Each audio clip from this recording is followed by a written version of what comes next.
world, my name is Nicholas Montez, and you're watching my YouTube channel, Nicholas Montez. Welcome back to my YouTube channel, everybody. I'm so excited to have y'all back here together again. And in today's video, we're going to be discussing the newest live-action Disney remake that was released on Disney+, Disney's Pinocchio, directed by Robert Zemeckis, that stars Tom Hanks as Geppetto, Joseph Gordon-Levitt as Jiminy Cricket, and many more. So let's go ahead and get started talking about Pinocchio.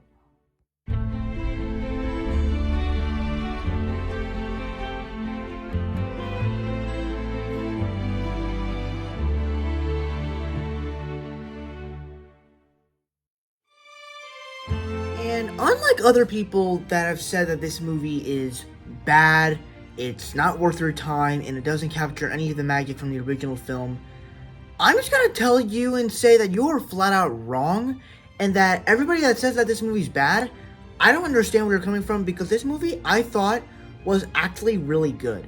Now, to be clear, to state the obvious, it is not even close to being better than the original Pinocchio. The original Pinocchio will always be one of the most classic Disney films ever made, as it is the second Disney animated film ever. But this film actually worked. To start off the obvious, let's talk about some of the castings for this film. We'll start off with Tom Hanks as Geppetto, and, well, actually, first off, let's talk about the director, which is Robert Zemeckis, which, if you don't know who this guy is, he's actually the guy that's directed a bunch of different movies in the past couple years. He's directed a movie called Castaway, that stars Tom Hanks, and basically it's about a guy that gets trapped on an island for 5 years, and he basically lives on that island for 5 years. And then he also directed the animated movie Jim Carrey Christmas Carol, which a lot of people were mixed on that film, but people liked it. My sister loves that movie. So Robert Zemeckis' direction in the film I thought was great, in the way certain scenes were done. But then let's talk about some of the performances and castings. Let's talk about my favorite performances, which were Joseph Gordon-Levitt as Jiminy Cricket and Tom Hanks as Geppetto. And these were the two performances where I was like, these are two characters that I was like, wow, I can't believe they did it. First off, let's talk about Joseph Gordon-Levitt as Jiminy Cricket. You know, Joseph Gordon-Levitt is kind of like a popular star these days. You know, he was in The Dark Knight Rises. He was in G.I. Joe Rise of Cobra, though he's not exactly, that movie wasn't big though. He was also in the 50th anniversary of Sesame Street, though no one really watched that, and it's also his favorite TV show of all time. So he's been in a couple of different movies. But when I heard that he was going to be playing Jiminy Cricket, I'm like, how's that going to work? Because he doesn't sound like anything like Jiminy Cricket. But then you watch the movie, and he doesn't sound like Joseph Gordon-Levitt. He sounds like Jiminy Cricket, and I love it. And like, it's kind of like Heath Ledger's Joker and it's like Heath Ledger's Joker and Austin Butler's Elvis, where they're not playing the actor, they're disappearing into the character. And that's what this role felt like, is that he disappeared into the character of Jiminy Cricket and did not do any of the Joseph Gordon-Levitt charm. So I loved that about the character. And then also, let's talk about Tom Hanks as Geppetto. Pretty good performance. He fit the performance right. Every single detail about him, from the face, the hair, the words, from the way he talks, everything about him he nailed. And I love that. And speaking of which, let's talk about some of the other stuff that this film did. And really, let's talk about Jiminy Cricket's design. And that the film, I think that this is the perfect example that you don't need to make every remake realistic. Obviously, there are certain remakes that go realistic for a reason, and it works. Jungle Book was a perfect example of that. Lion King kind of failed because the lions couldn't emote with their faces just being plain black, just being plain. With this film, I feel like that when making like Pinocchio look like the actual Pinocchio from the original movie, kind of fit. And especially, you literally have a walking fox and a walking cat.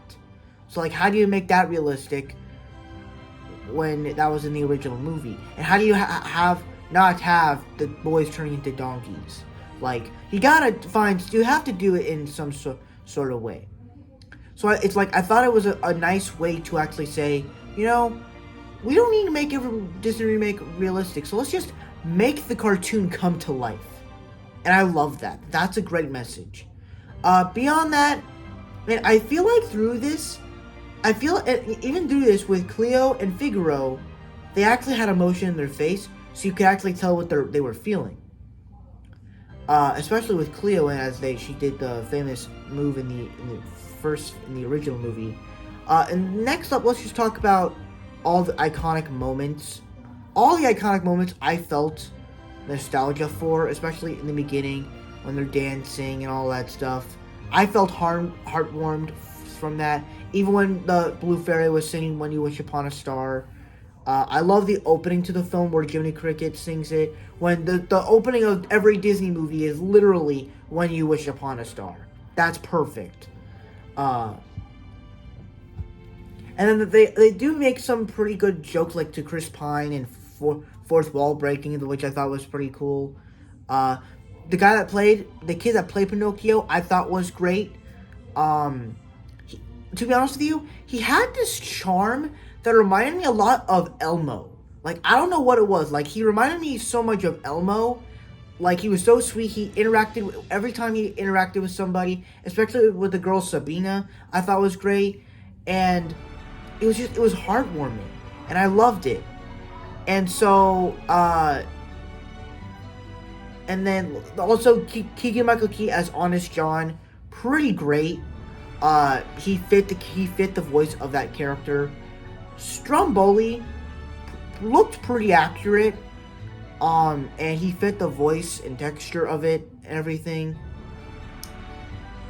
And the new Sophia character, the seagull, I thought was pretty nice addition to this little team. So, overall, I thought the film was pretty good. Now let's talk about some of the bad stuff.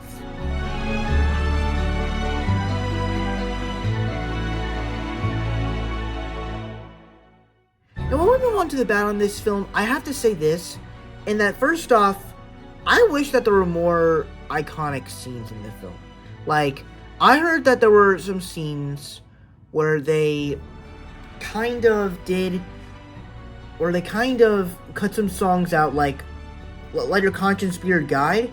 I love that song. That's like one of the most iconic songs in the movie, in the original film, and it wasn't in the movie. And I'm like, how do you not put that song in the movie when it's so beloved? Second thing, I wasn't the biggest fan of Pinocchio having superpowers. Like, he first can use his feet to make fire. I understand he's wood, but that's not really the best thing he could do. And then he also can like do the move from The Incredibles where he can swim really fast. Like, I get he's a magical wooden puppet, but like, I don't think that's really logical in what happened. And honestly, I just really enjoyed this movie. Granted, it is not better than the original film. I still appreciated it. I still liked it. I still thought it was a respectable film. I think Robert Zemeckis made the film of what he wanted to make. And yeah, I liked it. So that was my review for Pinocchio. Before I get my final score, be sure to comment down below. What were your thoughts on Pinocchio? Did you guys love it? Did you guys hate it or in between? Let me know all your thoughts down in the comment section below. With that said, let's get all my scores.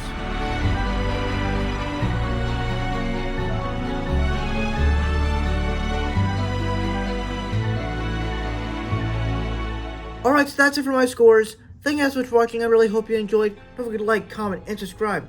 All my social media stuff is in the About section over there. And I'll see you guys in the next video. Bye-bye.